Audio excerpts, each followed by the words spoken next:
राधे राधे सभी को जय श्री कृष्णा। स्वागत है आप सभी का हमारे यूट्यूब चैनल में। आज हम आपको मार्गशीर्ष माह के कृष्ण पक्ष में पड़ने वाली एकादशी जो कि उत्पन्ना एकादशी के नाम से जानी जाती है उसकी कथा सुनाएंगे। कथा अच्छी लगे तो वीडियो को लाइक करें, चैनल को सब्सक्राइब करें। युधिष्ठिर कहने लगे, हे भगवान, आपने हजारों यज्ञ और लाख गौदान को भी एकादशी व्रत के बराबर नहीं बताया, सो यह तिथि सब तिथियों से उत्तम कैसे हुई, बताइए। भगवान कहने लगे, हे युधिष्ठिर, सतयुग में मूर नाम का दैत्य उत्पन्न हुआ। वह बड़ा बलवान और भयानक था। उस प्रचंड दैत्य ने इंद्र, आदित्य, वसु, वायु, अग्नि आदि सभी देवताओं को पराजित करके भगा दिया। तब इंद्र सहित सभी देवताओं ने भयभीत होकर भगवान शिव से सारा वृतांत कहा और बोले, हे कैलाशपति, मूर दैत्य से भयभीत होकर हम सब देवता मृत्यु लोक में फिर से रह रहे हैं।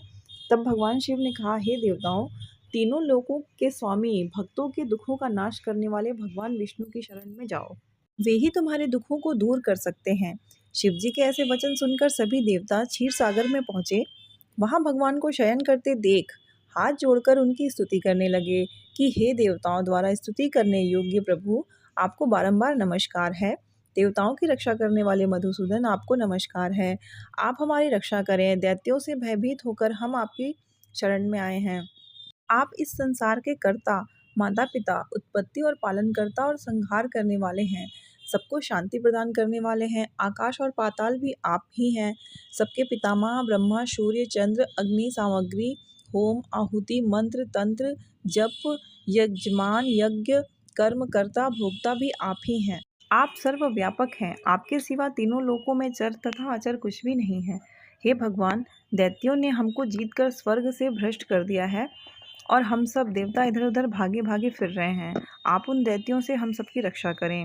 इंद्र के ऐसे वचन सुनकर भगवान विष्णु कहने लगे कि हे इंद्र, ऐसा मायावी दैत्य कौन है जिसने सब देवताओं को जीत लिया है? उसका नाम क्या है? उसमें कितना बल है और किसके आश्रय में है तथा उनका स्थान क्या है? यह सब मुझे कहो। भगवान के ऐसे वचन सुनकर इंद्र बोले, भगवान, प्राचीन समय में एक नाड़ी जंग नामक राक्षस था। उसके महापराक्रमी और लोक विख्यात मूर नाम का एक पुत्र हुआ। उसकी चंद्रावती नाम की नगरी है। उसी ने सब देवताओं को स्वर्ग से निकालकर वहां अपना अधिकार जमा लिया है। उसने इंद्र, अग्नि, वरुण, यम, वायु, ईश, चंद्रमा आदि सबके स्थान पर अपना अधिकार कर लिया है। सूर्य बनकर अब स्वयं ही प्रकाश करता है, स्वयं ही मेघ बन बैठा है और सबसे अजय है। हे असुर निकंदन, उस दुष्ट को मार कर देवताओं को अजय बनाइए। यह वचन सुनकर भगवान ने कहा, हे देवताओं, मैं शीघ्र ही उसका संहार करूंगा।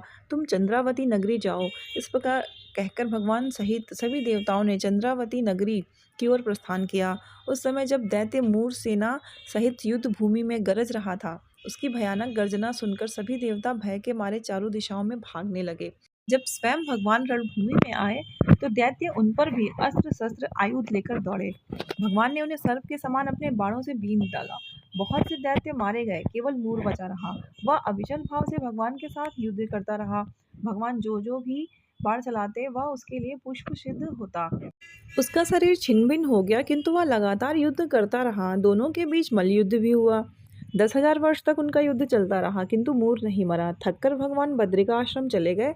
वहां हेमवती नामक सुंदर गुफा थी। उसमें विश्राम करने के लिए भगवान उसके अंदर प्रवेश कर गए। यह गुफा 12 योजन लंबी थी और उसका एक ही द्वार था। विष्णु भगवान वहां योग निद्रा की गोद में सो गए। मूर भी पीछे पीछे आ गया और भगवान विष्णु को सोया देखकर मारने के लिए उतावला हुआ। तभी भगवान के शरीर से उज्ज्वल कांतिमय और रूप वाली देवी प्रकट हुई। देवी ने राक्षस मूर को ललकारा, युद्ध किया और उसे तत्काल मौत के घाट उतार दिया। श्रीहरि जब योग निद्रा की गोद से उठे तो सब बातों को जानकर उस देवी से कहा कि आपका जन्म एकादशी के दिन हुआ है, अतः आप उत्पन्ना एकादशी के नाम से पूजित होंगी। आपके भक्त वही होंगे जो मेरे भक्त हैं। जय श्रीहरि।